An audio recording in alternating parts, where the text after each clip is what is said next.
तो नमस्कार बच्चों, स्वागत करते हैं आपका मेक इट इजी स्किल्स पे। और आज के जो क्वेश्चंस होने वाले हैं वो फिर से आपके ऑल्टरनेटर पर होने वाले हैं। ऑल्टरनेटर के आपके 28 क्वेश्चन हो गए थे और सभी क्वेश्चंस का लेवल हमने अच्छा खासा रखा है और आपके एग्जाम को ध्यान में देखते हुए इन क्वेश्चन का लेवल ऐसा रखा है। काफ़ी बच्चे ये ना समझे कि क्वेश्चन का लेवल हाई हो गया है, तो पहले ही बता दूँ क्योंकि भाई पुराने पेपर को एनालिसिस करके क्वेश्चन के लेवल हाई ही है। ठीक है, तो उसी के आधार पर क्वेश्चंस के लेवल को थोड़ा बढ़ाया जा रहा है और ये सभी क्वेश्चंस आपको टेलीग्राम चैनल पर मिल जाएंगे और एप्लीकेशन पर भी मिल जाएंगे। ठीक है, तो चलिए क्वेश्चंस करना स्टार्ट करते हैं। आज का ये है आपका डे 4 और इसमें हम क्लास को स्टार्ट करते हैं। ठीक है, ये सभी जितने भी क्वेश्चंस की पीपीटी है ये सभी आपको मिल जाएगी। ठीक है, तो चलिए क्वेश्चन नंबर 29 में देखिए क्या कहता है आपके पास कि एक अल्टरनेटर है आपके पास। एक अल्टरनेटर में आर्मेचर प्रतिक्रिया यानी कि आर्मेचर रिएक्शन का प्रभाव निम्न पावर फैक्टर पर न्यूनतम होता है। अब देखो आर्मेचर रिएक्शन होता क्या है भाई बेसिकली। ठीक है, अगर मेरे पास आर्मेचर में जो आर्मेचर का जो प्रभाव होता है, ठीक है, वो मेन फ्लक्स पर पड़ता है, उसी को हम आर्मेचर रिएक्शन बोलते हैं। तो अगर आर्मेचर करंट मेरे पास सबसे अधिक होगी तो मेरे पास फ्लक्स भी बढ़ेगा, फ्लक्स बढ़ेगा तो मेरे पास आर्मेचर रिएक्शन जो होगा वो कम होगा।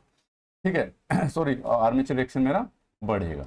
ठीक है, ज्यादा से ज्यादा होगा क्योंकि अब आर्मेचर यानी कि जब मेरे पास आर्मेचर करंट कम से कम होगी, क्या होगी, कम से कम होगी, तो आर्मेचर रिएक्शन भी मेरा कम से कम ही होगा।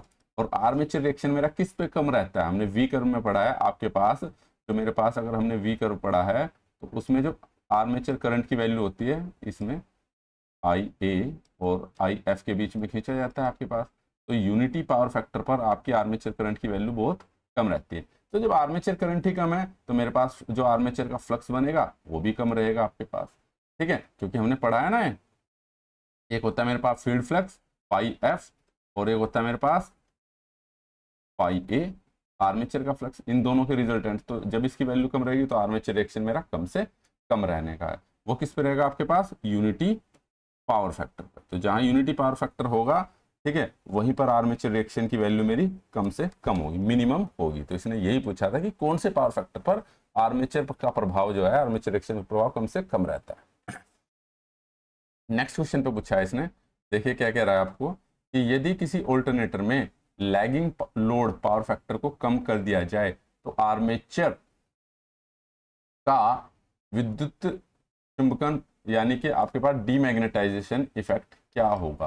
अब इसने बोला कि भाई लैगिंग लोड पावर फैक्टर को कम कर दिया जाए। ठीक है, तो मुझे पता है कि भाई अगर पावर फैक्टर कम हो रहा है, सिंपल सी बात है, किसी भी चीज का हमारे पास पावर में ना लोड की किसको पावर में नापते हैं और ये क्या होता है P I V I cos five. तो अगर किसी चीज का पावर फैक्टर कम कर रहे हो तो आपको उसकी पावर को यानी कि उसको चलाने के लिए सेम पावर करंट को बढ़ाना पड़ेगा।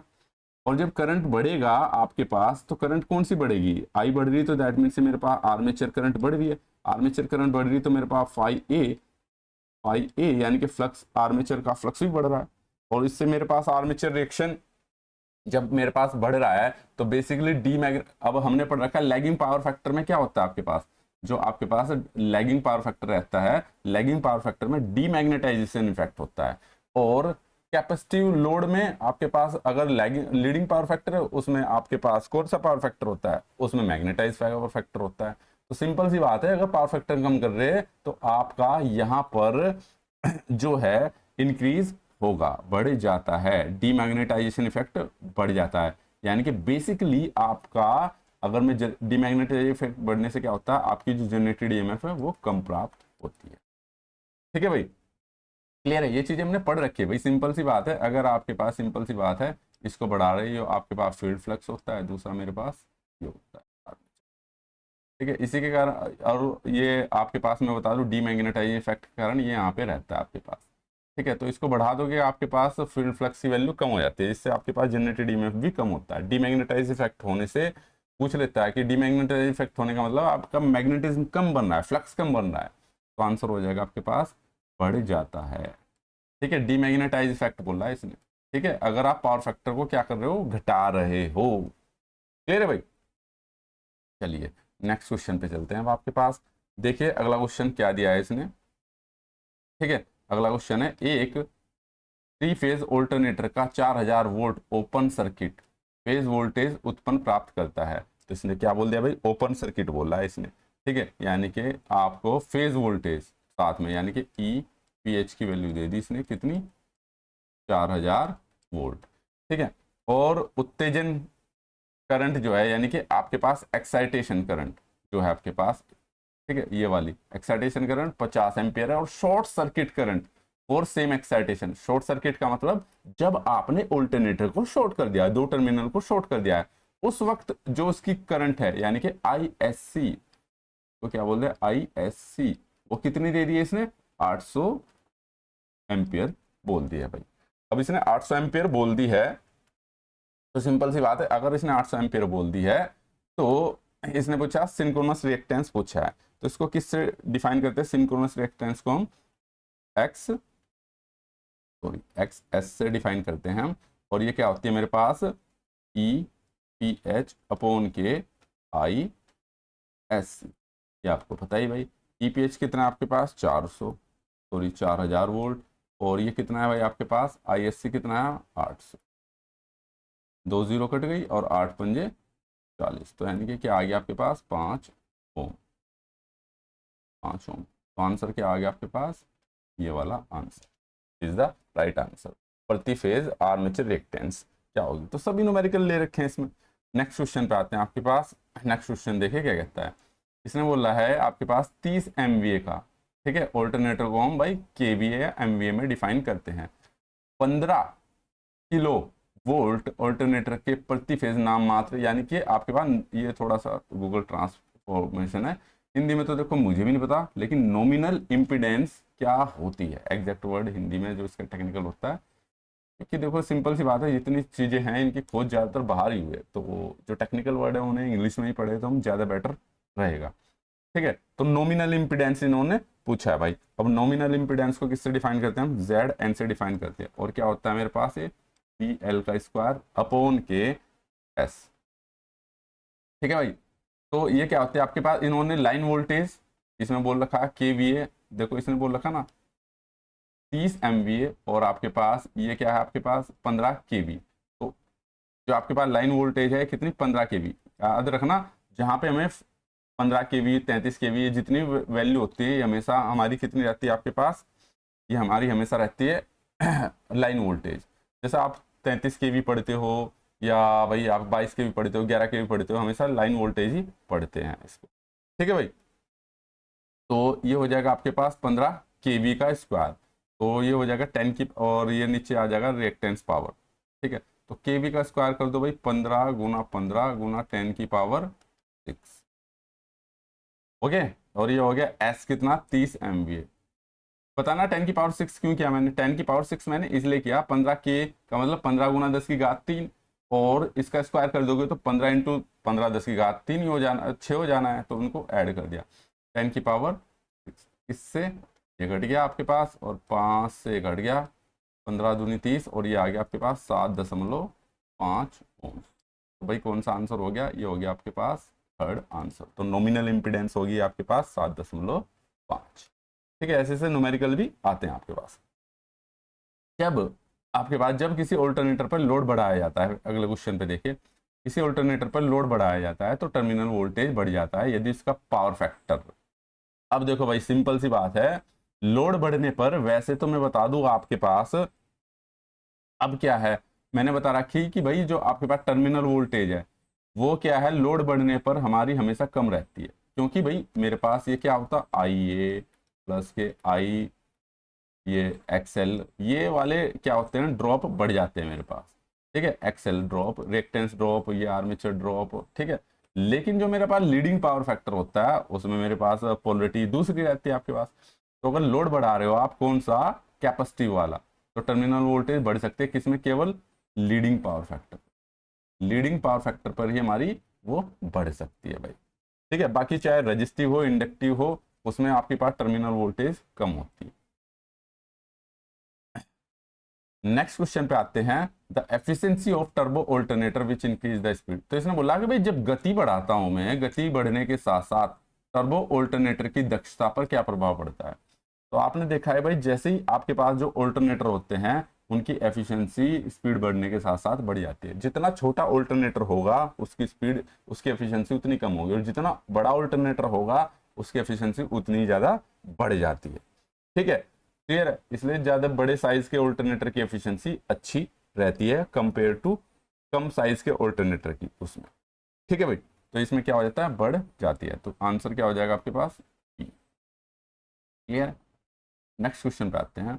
अभी ना पूछा है वही है, मशीन के आकार के साथ ऑल्टरनेटर की फुल लोड एफिशिएंसी। तो मैं बता दूं, अभी बताया मैंने, ये क्वेश्चन दोबारा से है, मतलब कि उसी रिलेटेड है, कैसे घूम फिर के पूछ जाते हैं, बढ़ जाती है भैया आपके। ठीक है, जितना बड़ा ऑल्टरनेटर का उसकी एफिशिएंसी उतनी ज्यादा होगी। ठीक है, क्योंकि आउटपुट के रेस्पेक्ट में उसमें लॉसेस बहुत कम होंगे। नेक्स्ट क्वेश्चन पे आ जाते हैं आपके पास। अगला क्वेश्चन देखिए क्या कहता है, देखिए क्या कह रहा है। यह है 0.8 लैगिंग पावर फैक्टर के लिए एक ऑल्टरनेटर का voltage regulation unity power factor पर। अब देखो इसने क्या पूछा भाई, सवाल बोला है इसने कि भाई 0.8 लैगिंग के पावर फैक्टर के लिए एक ऑल्टरनेटर का वोल्टेज जो रेगुलेशन है वो power factor, unity power factor पर बड़ा होगा छोटा होगा। अब देखो भाई, वोल्टेज रेगुलेशन मैंने पहले बताया कि वोल्टेज रेगुलेशन आपका क्या होना चाहिए, कम से कम होना चाहिए, कम से कम। क्यों, वोल्टेज रेगुलेशन को हम किस में निकालते हैं, वोल्टेज रेगुलेशन होता है मेरे पास नो लोड वोल्टेज अपॉन के लोड वोल्टेज, वो सॉरी नो लोड वोल्टेज, और ये वी क्या है, loaded voltage upon loaded voltage. तो मैं चाहता हूं कि यानी कि इस वाली वैल्यू की वैल्यू, यानी कि जो टर्मिनल वोल्टेज है लोडेड पर, ये लगभग वी के बराबर ही रहे, तो वोल्टेज रेगुलेशन कम से कम होगा। तो इसने पूछ लिया, अब सिंपल सी बात है, टर्मिनल वोल्टेज मेरी यानी कि वी मेरी किसके कारण कम होती है, आइए आर ए की ड्रॉप। ठीक है, तो अगर मैं बात करूं, जो मेरे पास ये ड्रॉप है ये क्या है, आर्मेचर का ड्रॉप है भाई। अभी आर्मेचर का रेजिस्टेंस तो फिक्स है, ये तो फिक्स है यानी कि कांस्टेंट है, लेकिन आर्मेचर करंट मेरी लोड के ऊपर डिपेंड करती है। ठीक है, और हमने देखा है कि वी कर्व में हमने देखा है कि सिंपल सी बात है, जो यूनिटी पावर फैक्टर रहता है भाई आपके पास, ठीक है, तो यूनिटी पावर फैक्टर में अगर मैं बात करता हूं, क्या कह रहे हो,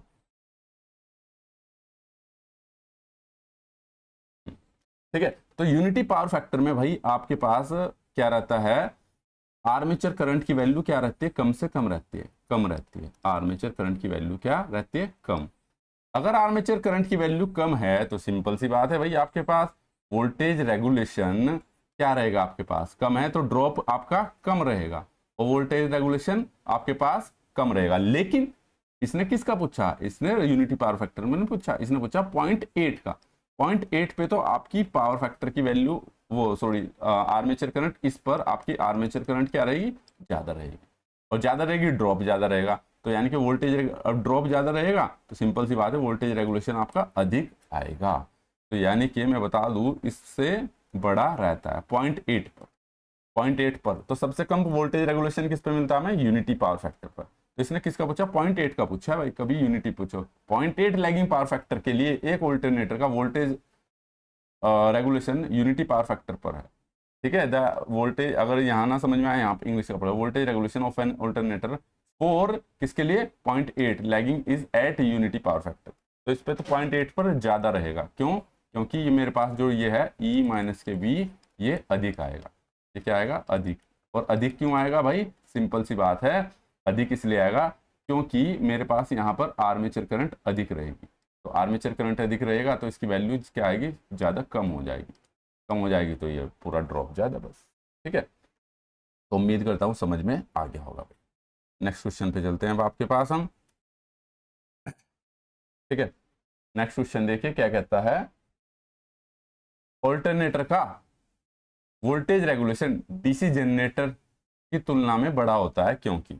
तो भाई इसने पूछा, देखो भाई वोल्टेज रेगुलेशन तो हमने दोनों जगह पढ़े हैं, तो इसने पूछा कि भाई ऑल्टरनेटर में, तो भाई मैं अगर डीसी उसकी बात करता हूं तो डीसी में तो खाली आर्मेचर रेजिस्टेंस था, डीसी जनरेटर में केवल आर्मेचर रेजिस्टेंस होता था। लेकिन यहाँ पर क्या है भाई, आपके पास यहाँ पर तो लोड भी है, आपके पास लोड इंडक्टिव है, कैपेसिटिव है या रजिस्टिव है, ठीक है, अलग अलग है, लीकेज रिएक्टेंस वगैरह सब है। तो बेसिकली क्या है इसमें, आपके पास क्या है, जो आपके पास हम आर्मेचर रिएक्शन देखते हैं, लोड के अकॉर्डिंग देखते हैं 3, तो उसका complex effect of armature reaction. तो इसका जो वोल्टेज रेगुलेशन है लार्जर रहता है, लार्जर का मतलब बड़ा, यानी कि मैं वोल्टेज रेगुलेशन अगर मैं बोल रहा हूँ 5% या 8%, ठीक है, जितना ज्यादा बड़ा होगा दैट मीन्स उसकी टर्मिनल वोल्टेज ना भाई उतनी ही कम आएगी, ये याद रखना। वी क्या है आपके पास, टर्मिनल वोल्टेज, क्योंकि हम देखते हैं ना, क्योंकि टर्मिनल वोल्टेज किस पे निकालते हैं हम, एट लोड, लोड पर ही तो निकालते हैं। और जब लोड बढ़ेगा तो आपकी आर्मेचर करंट बढ़ती है, आर्मेचर करंट बढ़ती है तो ड्रॉप बढ़ता है, ड्रॉप बढ़ता है तो आपके टर्मिनल वोल्टेज कम मिलती है, और टर्मिनल वोल्टेज कम मिलती है तो सिंपल सी बात है वोल्टेज रेगुलेशन आपका हाई होता चला जाता है।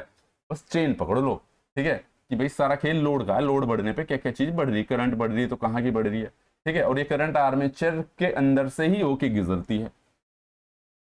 क्लियर है भाई? तो चलिए अब नेक्स्ट क्वेश्चन पे चलते हैं, ठीक है। क्लासेस आपको रिकॉर्डेड मिल रही है, तो मैंने बता रखा है कि किसी क्वेश्चन में कोई कंफ्यूजन हो तो कमेंट बॉक्स में कमेंट छोड़ देना भाई आप, ठीक है। और इस दौरान कोई भी मतलब कंफ्यूजन है तो कमेंट बॉक्स में छोड़ ही दोगे आप, ठीक है, उसको मैं नेक्स्ट क्लास में ले लूँगा, ठीक है। बाकी अगर आप लोगों को ये बिहार टेक्नीशियन का टेस्ट सीरीज वगैरह सब लेने हैं तो ये केवल 499 रुपीज़ में हमारे ऐप पर मिल जाएगा। किस पर? ऐप पर, ठीक है। इसमें ई बुक भी है आपके पास और ये सभी क्वेश्चन भी उसमें मिलेंगे आपको। ई बुक जितने मैं क्वेश्चन करा रहा हूँ, जितने प्रैक्टिस करा रहा हूँ, सारे उसमें मिलेंगे, एक बार खुद से करके भी देखना। टेस्ट सीरीज, ठीक है भाई, और साथ ही साथ टेस्ट सीरीज के बाद वीडियो लेक्चर, ठीक है, ये सभी चीजें आपको मिलेंगी। और भी चीजें अभी ध्यान नहीं आ रही क्या क्या है उसमें, ठीक है, तो वो आप देख सकते हो। क्लियर? चलिए अब क्वेश्चन पे पढ़ते हैं, ठीक है। बीच बीच में एडवर्टाइजमेंट भी बहुत जरूरी होता है भाई अपना, ठीक है। उसमें लेक्चर ऐसे नहीं है, लेक्चर बिल्कुल फुल्ली एनिमेटेड है, वो मैंने बोर्ड पे पढ़ा रखे, डिजिटल बोर्ड पे भाई, ठीक है। मैं मान लो इसलिए बोलता हूँ हर बार कोई बच्चा पहली बार क्लास देख रहा हो तो, ठीक है। और कुछ दिन में छुट्टियाँ आया हुआ हूँ गाँव में, तो गाँव में बस ये रिकॉर्ड करके भेजनी पड़ रही है, लाइव की फैसिलिटी अवेलेबल नहीं है, ताकि आपकी रिदम ना टूटे, इसलिए कंटिन्यूस सेंड कर दे रहा हूँ। चलिए अच्छा, नेक्स्ट सवाल पे आते हैं, अगले सवाल पे। अगला सवाल देखिए क्या कह रहा है, ठीक है। इसमें यार ये बिंदिया सी मेरे को भी दिखती है ना, इसलिए चला के देखना पड़ता है, बहुत बारीक होती है ना। चलिए से, जब कई अल्टरनेटर समांतर क्रम में काम कर रहे हो तो अल्टरनेटर को हम पैरेलल में कनेक्ट करते हैं, तो प्रत्येक के पावर फैक्टर किस पर कार्य करता है या निम्न द्वारा निर्धारित किया जाता है, ठीक है। तो इसने बोला जब भाई बहुत सारे अल्टरनेटर है पैरेलल में कनेक्ट कर दिए, बहुत सारे अल्टरनेटर का मतलब ये है, ठीक है। मान लो ये अल्टरनेटर है भाई, A1 है, ठीक है, पैरेलल में ही तो कनेक्ट रहते हैं। ये मेरे पास क्या है, A2, ठीक है। और इसी प्रकार से A3 हो जाएगा, कर सकते हैं हम, ये पैरेलल में कनेक्टेड है भाई। तो इन्होंने पूछा तो इनका पावर फैक्टर किसके द्वारा डिफाइन किया जाता है भाई, कि लोड के पावर फैक्टर, प्राइम मूवर के ड्राइविंग टॉर्क से, या इसके फील्ड एक्साइटेशन से, या उपरोक्त में से कोई नहीं। तो मैं पता भाई फील्ड के एक्साइटेशन को बदल कर, कम और ज्यादा करके, ठीक है, हम क्या कर सकते हैं, फील्ड एक्साइटेशन में बदल के उसके पावर फैक्टर को बदल सकते हैं भाई, ठीक है। अगर बात करता हूं मैं, अगर सिंगल सिंगल केवल खाली मेरे पास सिंगल ऑल्टरनेटर हो, तो भाई सिंगल ऑल्टरनेटर पे तो मुझे दूसरे से कोई कनेक्शन है ही नहीं, यहाँ पे बस आप लोड कनेक्ट कर दो, ठीक है, इसमें तो केवल लोड के ऊपर डिपेंड कर जाएगा। लेकिन यहाँ पर जब बहुत सारे कनेक्ट रहते हैं तो इनकी एक्साइटेशन के ऊपर डिपेंड कर जाता है, क्योंकि एक दूसरे की एक्साइटेशन से हमारी करंट का वैल्यू कम ज़्यादा होता है। मान लो किसी की एक्साइटेशन बढ़ा दिया आपने, इसकी एक्साइटेशन बढ़ा दी, तो इसकी जनरेटेड ईएमएफ भी तो बढ़ जाएगा, और जब ई बढ़ जाएगा तो इसकी वोल्टेज से ज़्यादा हो जाएगा, फिर इनके बीच में सर्कुलेटिंग करंट फ्लो होने लग जाएगी, और जब सर्कुलेटिंग करंट फ्लो होने लग जाएगी इससे पावर फैक्टर इफेक्ट होगा मेरा। तो यानी कि बेसिकली मैं क्या कह सकता हूँ कि इसकी एक्साइटेशन से डिटरमाइन किया जाता है किसकी कितनी एक्साइटेशन है। लेकिन ये तभी होता है जब आपके ऑल्टरनेटर ज्यादा मात्रा में दो या दो से अधिक कनेक्टेड हो पैरेलल में। अगर खाली सिंगल ऑल्टरनेटर है तो वो केवल लोड के ऊपर निर्भर कर जाएगा, उसका पावर फैक्टर लोड से डिफाइन करेंगे। क्लियर है? तो उम्मीद करता हूं ये वाला सवाल भी आपको समझ में आ गया होगा, ठीक है भाई। चलिए नेक्स्ट क्वेश्चन पे चलते हैं आपके पास, क्वेश्चन नंबर 40, ठीक है। इसमें है द वोल्टेज, चलिए हिंदी में पढ़ते हैं, आप हिंदी में आते हैं। बस बार का वोल्टेज जिसके समांतर कई ऑल्टरनेटर लगे हैं और एक साथ ऑल्टरनेटर को लगाकर बढ़ाया जा सकता है, ये क्या बढ़ाया जा सकता है, एक second. The voltage bus bar are with several alternators are parallel may be rise simultaneously। ठीक है, द वोल्टेज, अच्छा वोल्टेज को, बस बार की वोल्टेज को। अब इसने कहा कि भाई बस बार क्या होती है, ये रही हमारी बस बार, इसमें हमारे पास ऑल्टरनेटर कनेक्टेड है, ये A1 है, ये ऑल्टरनेटर है A2। ठीक है, अब इसने कहा भाई मेरे को यहाँ की वोल्टेज बढ़ानी है, बस बार की वोल्टेज याद रखना। ठीक है, यहाँ की वोल्टेज अलग और यहाँ की अलग। ठीक है, मान लो ये कम कर रहा है, ज्यादा कर रहा है, ऑलमोस्ट वोल्टेज हम क्या रखते हैं कांस्टेंट, वोल्टेज और फ्रीक्वेंसी हमारे सिस्टम को जरूर कांस्टेंट ही चाहिए होती है भाई, 230 4 या 50 हर्ट्ज, ये दोनों चीजें हमें कांस्टेंट चाहिए होती है। तो इसने बोला है कि भाई आपको क्या चीज बढ़ानी पड़ेगी कि भाई मेरे पास वोल्टेज बढ़ जाए। अब वोल्टेज किसके ऊपर डिपेंड करती है, डायरेक्टली प्रोपोर्शनल टू फाई और एन के ऊपर। तो इसमें तो देखो फील्ड को बढ़ाना, फील्ड बढ़ा के भी आप ईएमएफ को बढ़ा सकते हो, या टर्मिनल वोल्टेज, बात एक ही नहीं है, थोड़ा सा अंतर है, लेकिन हम ड्रॉप को 0 मान लेते हैं तो E=V के बराबर ही मानते हैं। ठीक है, लेकिन अब मेरे पास तो यहाँ पे देखो फील्ड की उत्तेजना बढ़ाना भी है और प्राइम मूवर से इनपुट बढ़ाना भी है, दोनों ही है। तो दोनों में से कौन सा राइट होगा, तो आंसर होगा राइट हमारा ए। क्यों भाई, क्यों, क्योंकि स्पीड को आपको क्या रखना पड़ता है, कांस्टेंट करना पड़ता है, कांस्टेंट, इसमें बदलाव नहीं कर सकते। क्यों, speed directly proportional to frequency को होती है, frequency directly proportional to speed होती है। अगर तुमने स्पीड में छेड़छाड़ कर दी तो फ्रीक्वेंसी में छेड़छाड़ हो जाएगी। इसलिए हम किसको बढ़ाते हैं, एक्साइटेशन को बढ़ाकर बस बार की वोल्टेज बढ़ा सकते हैं। तो एक्साइटेशन किसकी, इसकी बढ़ानी पड़ेगी मेरे को, इसकी बढ़ानी पड़ेगी। ठीक है, डिपेंड करता है कि हमारा क्वेश्चंस क्या बोलते हैं कि किसको कैसे यूज कर रहे हैं। क्लियर है, तो चलिए नेक्स्ट क्वेश्चन पे आ जाते हैं। अब आपके नेक्स्ट क्वेश्चन देखिए क्या कहता है आपके पास। अब इसने देखो ये पूछ लिया भाई जिस सिस्टम के साथ कोई ऑल्टरनेटर समांतर में है, अब इस बार तो उसकी आवृत्ति को सभी जनरेटर को एक साथ चालू करके बढ़ाया जा सकता है। इस बार इसने भाई फ्रीक्वेंसी पूछ ली, फ्रीक्वेंसी को कैसे बढ़ाओगे, तो फ्रीक्वेंसी तो भाई मेरे पास डायरेक्टली प्रोपोर्शनल टू स्पीड होती है, तो सभी की आपको स्पीड बढ़ानी पड़ेगी, ऐसा नहीं एक की बढ़ा। ठीक है, तो आपको क्या करना पड़ेगा, प्राइम मूवर की गति बढ़ाकर, यानी कि आपके पास क्या हो जाएगा, ये प्राइम मूवर की गति को बढ़ाकर ही इसकी स्पीड बढ़ा सकते हैं। ठीक है, यहां पे हमें स्पीड बढ़ानी पड़ेगी। ठीक है, अभी ऑल्टर नेक्स्ट क्वेश्चन है आपके पास, alternators do not have tendency to hunt. अब देखो जिसमें पूछा गया कि भाई संचालित द्वारा, यानी कि इनमें से कौन सा ऐसा ऑल्टरनेटर है जिसके द्वारा संचालित, जिसमें हंट की प्रवृत्ति नहीं होती, यानी कि हंटिंग नहीं होती भाई।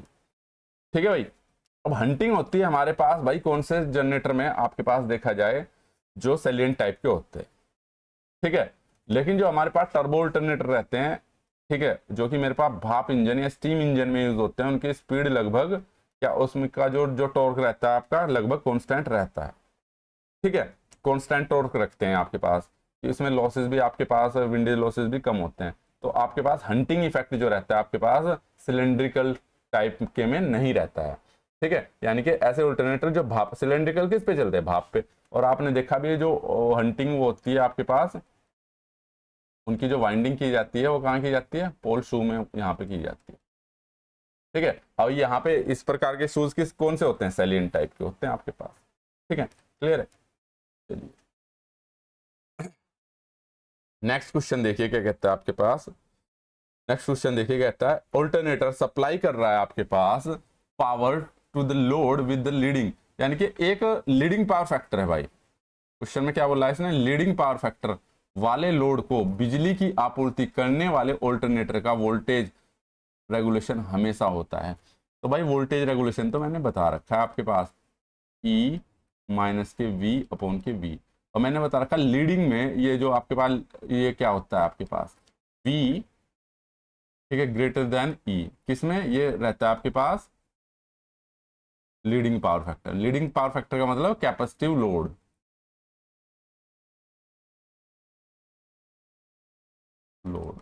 ठीक है भाई। तो ये क्या है, अगर आपके पास लोड ही कैपेसिटिव है, ठीक है, तो सिंपल सी बात है ये बड़ा हो गया, तो दैट मीन्स यहाँ की वैल्यू, ये इस वाले डिफरेंस की वैल्यू क्या आ जाएगी आपके पास, नेगेटिव। नेगेटिव आ जाएगी तो सिंपल सी बात है, जब ऊपर की वैल्यू ने भाई मान लो ई मेरे पास कितना है, ई मेरे पास 200 वोल्ट है और वी आ गया आपके पास मान लो 230 वोल्ट, तो माइनस के 30 वोल्ट हो गया ना, और अपोन के भाई जो भी ले लो आप 230, तो आएगा तो माइनस में ही जो भी आएगा, उदाहरण के तौर पे बता रहा हूँ मैं, तो इसलिए इसकी वो क्या आती है, वोल्टेज रेगुलेशन नेगेटिव। ठीक है, ऐसा नहीं है कि इसमें पॉजिटिव नहीं हो सकता है, लेकिन उसके लिए जो कैपेसिटिव इफेक्ट है मेरा, वो उसकी जो सिंक्रोनस रिएक्टेंस है उससे कम होना चाहिए। ठीक है, जो कि वैल्यू बहुत कम होती है, तो इसने बोला है कि यहाँ पे अगर मेरे पास लोड ही सारा लोड कैपेसिटिव कर दिया है तो वोल्टेज रेगुलेशन आपका नेगेटिव आएगा ही आएगा। नेक्स्ट क्वेश्चन पे चलते हैं अब आपके पास, देखिए क्या कहता है 44। इसने पूछा है कि भाई आपके पास दो पोल है, दो पोल ऑल्टरनेटर की 150 आरपीएम पे चल रहा है, तो इसका एंगुलर वेलोसिटी कोणीय वेग बताइए भाई। तो एंगुलर वेलोसिटी को हम डिफाइन करते हैं ओमेगा से, और इसको लेते हैं 2 पाई अपॉन के इससे टी से, लेकिन 2 पाई फ्रीक्वेंसी की जगह अगर हम एन रख दे 2 पाई एन अपॉन के 60 से निकालते हैं रेडियन पर सेकंड में, एन को आरपीएम को हमने किस में कर दिया, राउंड पर मिनट की जगह राउंड पर सेकंड कर दिया। ठीक है, तो 1500 आरपीएम पे चल रहा है। ठीक है, तो ये हो गया 3.14 और एन हो गया 1500, ठीक है, अपॉन के 60।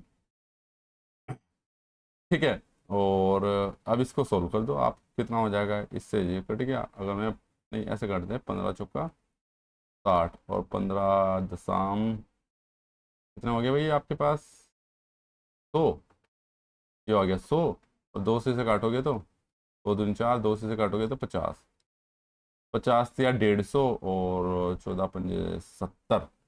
ठीक है, तो 157 के आसपास आ जाएगा इसका, 157 रेडियन पर सेकेंड। ओके, तो आंसर हो गया आपके पास थर्ड। क्लियर है भाई, ये क्वेश्चन हो गया। तो ये जो पीडीएफ है आपको मिल जाएगी टेलीग्राम चैनल में भी, उसको ज्वाइन कर लिएगा जो बच्चे हैं, और क्वेश्चंस मैंने ठीक ठाक लेवल के रख रखे हैं, आप देख ही लोगे, धीरे धीरे इनका लेवल बढ़ता ही जा रहा है। ठीक है, सभी क्वेश्चन हमारी ई बुक में मिल जाएगा, आप ई बुक परचेज कर सकते हैं। ठीक है, केवल बिहार टेक्नीशियन के लिए बनाई गई है एक स्पेशल बुक, उस वाली को आप ले सकते हैं। ठीक है, नेक्स्ट क्वेश्चन पे चलते हैं आपके पास। इसने बोला है कि देखो भाई नेक्स्ट क्वेश्चन क्या कहता है आपके पास, इसने बोला है कि 5000 केवीए, ठीक है, ऑल्टरनेटर की रेटिंग केवी में होती है, 11,000 वोल्ट, 1100 वोल्ट सॉरी, और 50 हर्ट्स है और डेल्टा कनेक्टेड है। ठीक है, ये 3 फेज होगा, यहाँ पे कट गया होगा 3 फेज, 3 ऑल्टरनेटर नहीं है, 3 फेज कर लेना, 3 फेज ऑल्टरनेटर का आर्मेचर प्रतिरोध, यानी कि ये दे दी वैल्यू इसने, आर ए की वैल्यू दे दी भाई इसने, आर ए, और सिंक्रोनस रिएक्टेंस, ठीक है, यानी कि एक्स एस की वैल्यू दे दी है, और पावर फैक्टर दे दिया, यानी कि इसने कोस पाई की वैल्यू दे दी है 1। ठीक है, तो इसने पूछा है कि प्रति फेज आपको जनरेटेड ईएमएफ बताना है। ठीक है, प्रति फेज आपको जनरेटेड ईएमएफ बताना है। तो चलिए भाई, अब देखो जो जनरेटेड ईएमएफ है जिसमें रिएक्टेंस आ गया, रेजिस्टेंस हो गया, तो इसका फॉर्मूला क्या है आपके पास, E इजकल टू, हमने पढ़ रखा है वेक्टर, उससे फेजर डायग्राम से निकाल रखा है, V प्लस के आई ए आर ए का स्क्वायर प्लस के, ठीक है, आई ए एक्स एस, क्योंकि 90 डिग्री आपकी क्या करती है, लीड करती है उससे, इसका स्क्वायर का अंडर रूट।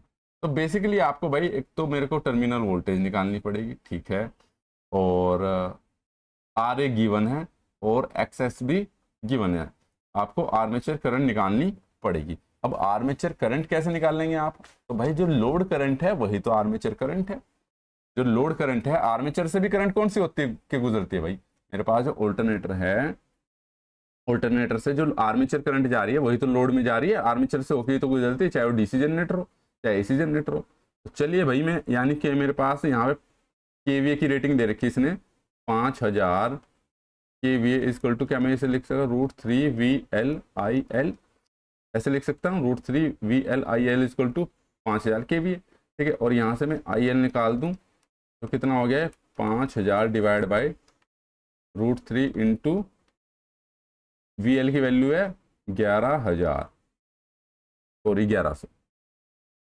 11,000 नहीं है, ये काट लो 1100। ठीक है भाई, तो इसको सोल्व करोगे तो आप आ जाएगा ये आपके पास भाई, कैलकुलेटर ले लो, तो 5000 divide by √3 divide by 1100, 262 ampere.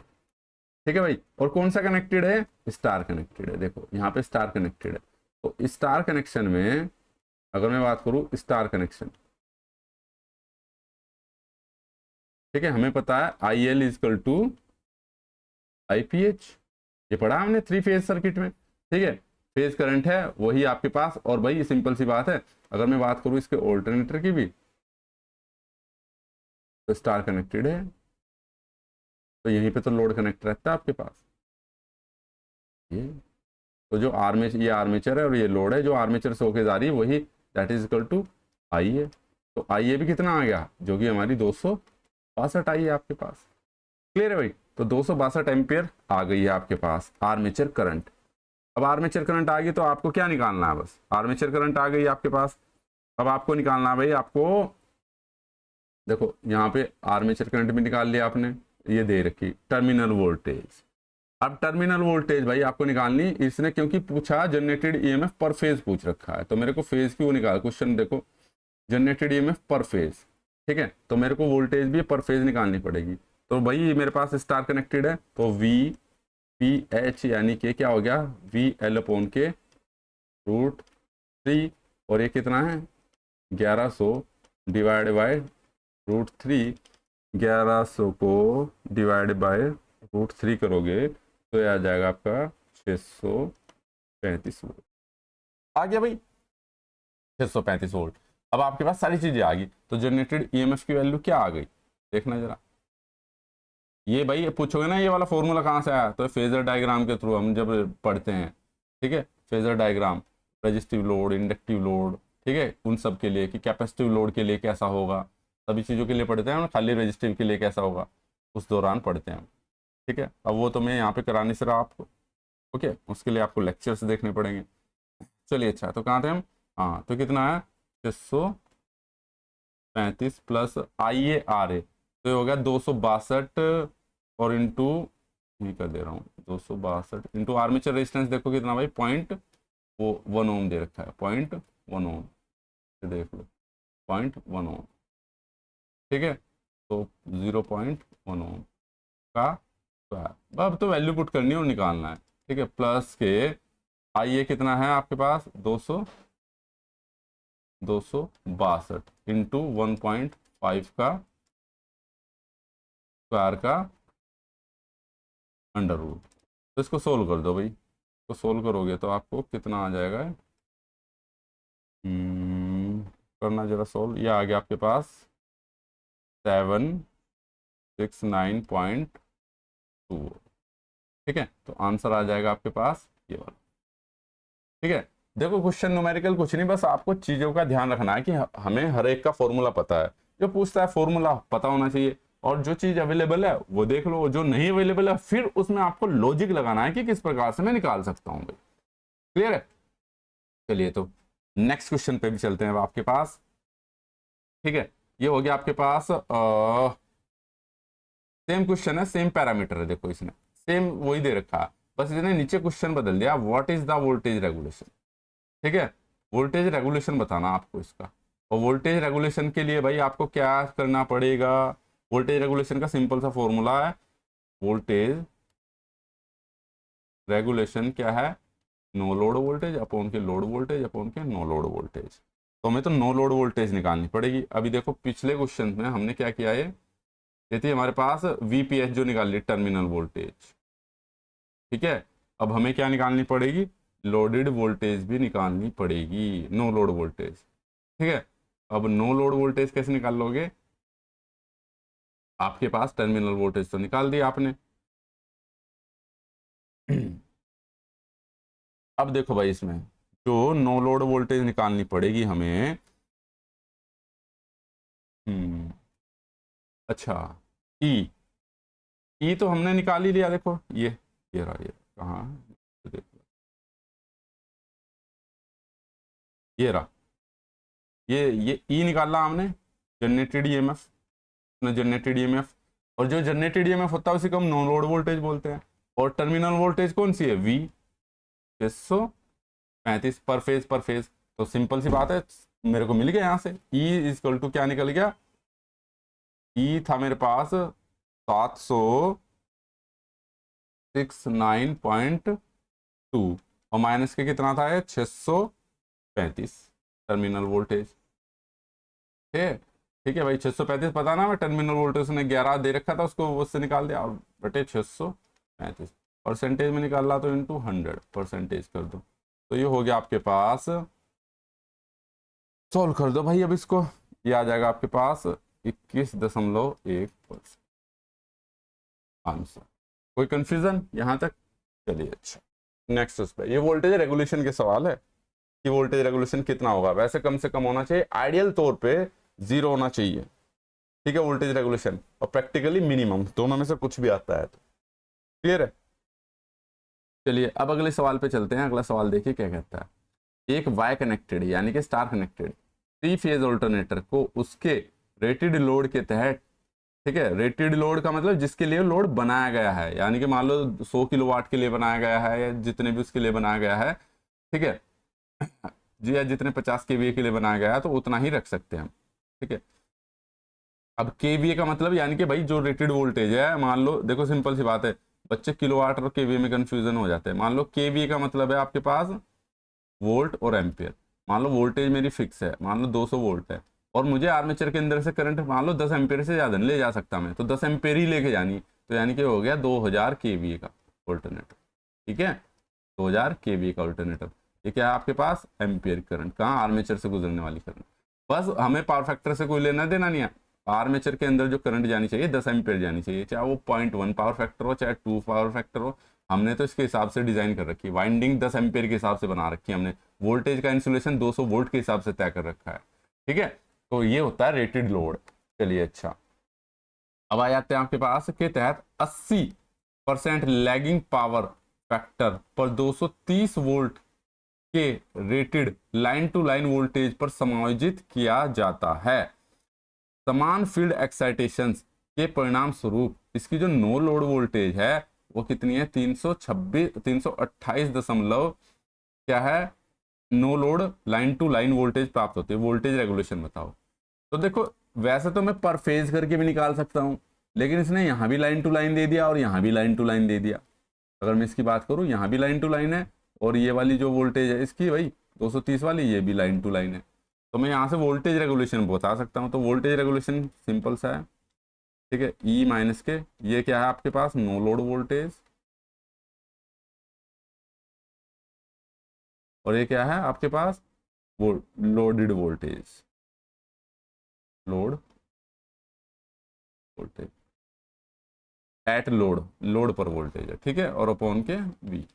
तो रखो तो भाई ये 300 क्या हो जाएगा, 328.6 माइनस के कितना हो जाएगा, 230 डिवाइड बाय 230 इंटू 100 कर दो परसेंटेज निकालने के लिए, और ये आ जाएगा आपका, सॉल्यूशन करोगे तो लगभग 42.8% के आसपास आंसर हो गया। तो आंसर क्या हो गया इसका, 42%। आंसर हो गया डी। इसे पर फेज करके भी निकाल सकता था मैं, लेकिन पहले वो थोड़ा लेंथी हो जाता, आपको 328 का लाइन वोल्टेज निकाल, फेज वोल्टेज निकालते, फिर 230 का निकालते, ठीक है। चलिए तो नेक्स्ट क्वेश्चन पे इसका आंसर हो गया ये। अब इसी क्वेश्चन में देखो इसने क्या बोल दिया, इसी क्वेश्चन को इसने बोल दिया है, क्वेश्चन को घुमा के दिया इसने और कुछ नहीं किया, कि उपरोक्त ऑल्टरनेटर में 100% करंट पर 80% lagging power factor, 80% power factor का लैगिंग पावर फैक्टर का मतलब 0.8 लैगिंग, 80% का मतलब 0.8 लैगिंग, कभी आप समझो यूनिटी, ये परसेंटेज में दे दिया है, ठीक है। हाँ 80% पावर फैक्टर लोड होने पर 100% रेटेड वोल्टेज है, ठीक है, 100% रेटेड वोल्टेज है 80% पे, यानी कि उसकी वोल्टेज 100% है रेटेड। यदि इसका नो लोड पर रेटेड वोल्टेज 142.8 है, ठीक है, तो ऑल्टरनेटर का वोल्टेज रेगुलेशन, अब देखो इसने वोल्टेज वगैरह दी, सारी चीज वोल्टेज रेगुलेशन में दे दी, तो ऐसे केस में क्या कर सकते हैं हम, मान लो मैं वोल्टेज को ही 100 वोल्ट मान लूं, तो इसने बोला कि भाई 100% करंट पर जो 80% पावर फैक्टर पर जो रेटेड वोल्टेज है 100% है।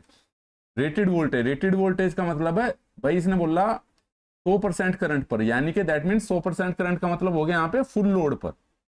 मैं बोल दूं फुल लोड पर कह रहा है, फुल लोड पर 100% वोल्टेज है। 100% तो कितनी भी हो सकती है। अगर आप 200 वोल्ट ले रहे हो तो फिर 200 का 142% मेरे को यहाँ निकालना पड़ेगा, है ना, नो लोड वोल्टेज। तो मैं 100 वोल्ट ही ले रहा हूँ, मान लो मेरी 100 वोल्ट है, 100% रोटेटेड वोल्टेज है। इसी प्रकार से नो लोड पर 142, तो नो लोड पर कितनी होगी, नो लोड का मतलब यानी कि जब आर्मेचर करंट जीरो है। नो लोड का मतलब समझ रहे हो आप, नो लोड का मतलब है, तिरछा हो जाता, घुमाता कहीं को, घुमा कहीं यार। दैट मीन्स नो लोड का मतलब आर्मेचर करंट जीरो, यानी कि ड्रॉप जीरो नहीं, उसकी नो लोड वोल्टेज हमारी ज्यादा ही होनी है। तो ये क्या हो गया मेरे पास, ये तो वी आ गया, तो ये ई कितना हो जाएगा मेरे पास 142 है, 100 का 142 वही रहेगा 142.8। आप वोल्टेज कुछ ही मान सकते हो, A B C D X Y Z, तो बस वैल्यू पुट कर दो। अब ये क्या हो गया 142.8 माइनस के 100 डिवाइडेड बाय 100, तो ये ऊपर 42.8 आ रहा, तो 42, एक सेकेंड, 142.8, हाँ ठीक है। तो आंसर हो गया आपके पास थर्ड वोल्ट। कोई कंफ्यूजन भाई यहाँ तक, किसी बच्चे को किसी प्रकार की कोई दिक्कत, ये हो गया। चलिए अच्छा, नेक्स्ट सवाल पे आ जाते हैं। अब आपके पास एक वाई कनेक्टेड है 3 फेज ऑल्टरनेटर, सारे न्यूमेरिकल कराऊंगा इसमें, सारे जितने भी है ना ऑल्टरनेटर के, एक भी छोड़ के नहीं आओगे आप। इसी प्रकार से बाकियों में भी चलाऊंगा, ठीक है। पिछली वाली जो सीरीज थी उसमें इतने टफ लेवल के न्यूमेरिकल नहीं कराए थे, लेकिन अब टाइम है तो करते हैं भाई, और अच्छे से तैयारी करते हैं। जब कर लोगे, जब ये इतने टफ लेवल के कर लोगे, तो आसान वाले तो वैसे ही कर लोगे आप। एक वाई कनेक्टेड, ठीक है, 3 फेज ऑल्टरनेटर की एक 3 फेज लाइन को पावर दे रहा है, ठीक है। अच्छा, इसने बोला कि भाई एक वाई कनेक्टेड 3 फेज ऑल्टरनेटर एक 3 फेज लाइन को पावर दे रहा है। चलिए ठीक है, इसने बोला कि भाई कोई 3 फेज लाइन जा रही है, ठीक है, और ऑल्टरनेटर भी मेरा 3 फेज है, तो ये 3 फेज की पावर दे रहा है ऑल्टरनेटर, 3 फेज लाइन है ना, ये ऊपर लाइन जा रही है, इसको ये पावर दे रहा है। यदि लाइन टू लाइन वोल्टेज, यानी कि इसने बोला है कि भाई मेरे पास V L line to line voltage, यानी कि किन्हीं भी इन दो लाइन के बीच में, इसके बीच में भी हो सकती है, इसके बीच में भी हो सकती है, कितना है 460 वोल्ट है, 460 वोल्ट है। और लाइन करंट दे दी इसने, यानी कि आई एल कितना है 7.73 एम्पियर है। और कुल वाट, यानी कि कुल वाट, यानी कि पावर दे दी इसने कितना 12, वो 1.5 किलो वाट। तो लोड का पावर फैक्टर बताओ। तो भाई इसने दे दिया 3 फेज लाइन को दे दिया, तो लोड का पावर फैक्टर पूछा। पावर फैक्टर का सिंपल है, P = √3, फॉर्मूला है VL/IL cos फाई, और cos फाई फॉर्मूले से पता चल जाता है P/के √3 VL/IL cos फाई को तो भूल जाओ, इनकी वैल्यू पुट रखो। 5 किलो वाट का मतलब 5.12 इंटू 10⁻³ और अपॉन के √3।